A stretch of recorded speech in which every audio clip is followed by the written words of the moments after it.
Dear children, have you observed your mom cooking? She'll add some additional flavors to the dish at the end to make it delicious, right?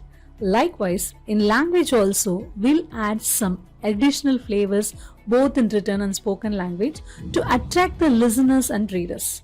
Those flavors are called figure of speech in English language. A figure of speech is a word or phrase using figurative language that has other meaning than its normal definition.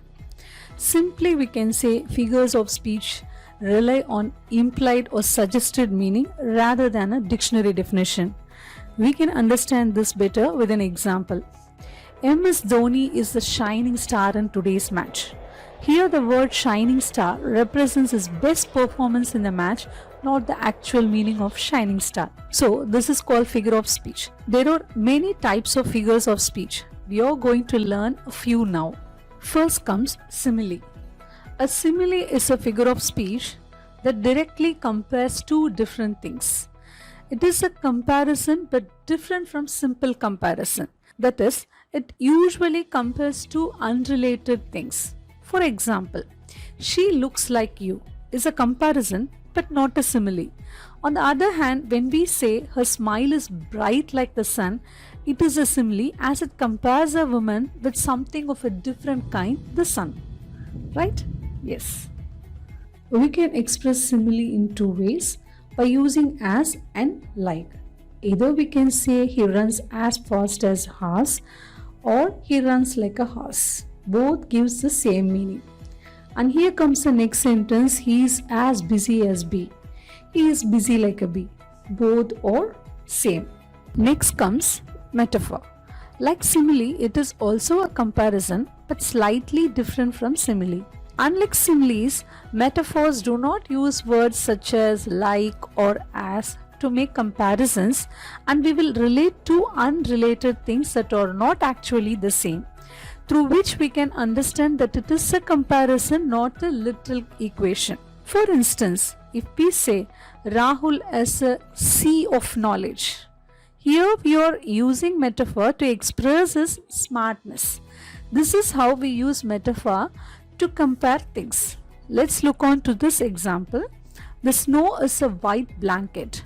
Instead of saying the snow looks like a white blanket on the mountains, we directly compare and relate snow with white blanket.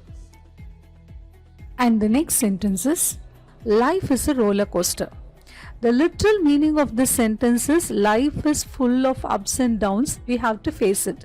Life is compared with roller coaster here. To express it better, we have used metaphor here, right? Yes. Next comes personification.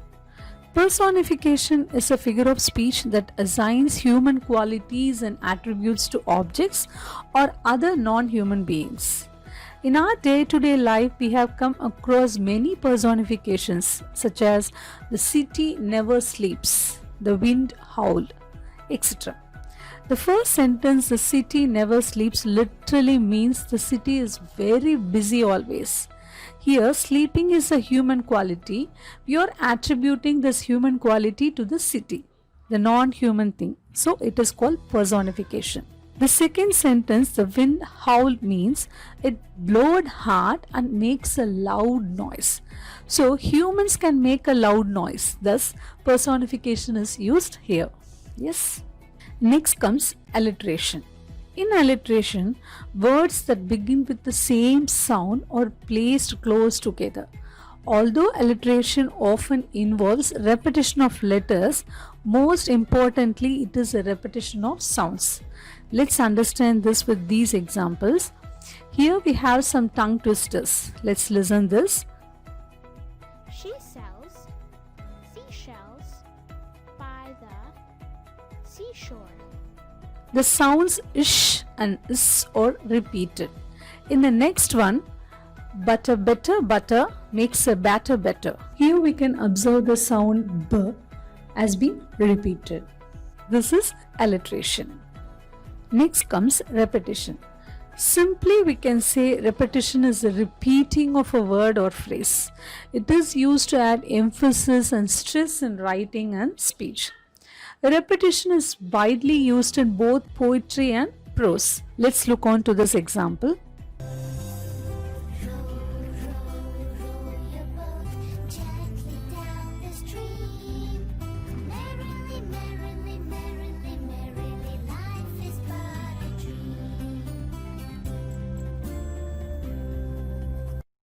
In this poem, we can observe the word row has been repeated.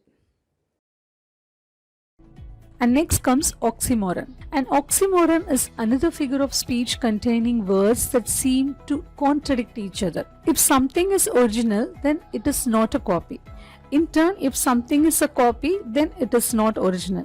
Yet, original copy as an oxymoron commonly and figuratively means that the content of the copy is original. Likewise, this box is fully empty. My ID card is found missing. Yes, this is oxymoron. Next comes hyperbole.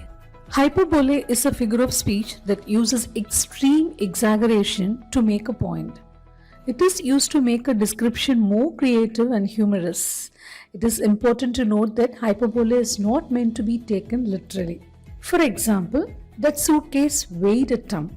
In this example, the speaker claims that a suitcase weighed a ton, and this does not mean that suitcase literally weighed a ton. The speaker is using hyperbole in order to emphasize that the suitcase feels very heavy, right? Yes, this is called hyperbole. Hope you all can understand the topic. More to learn, more to practice. Thank you.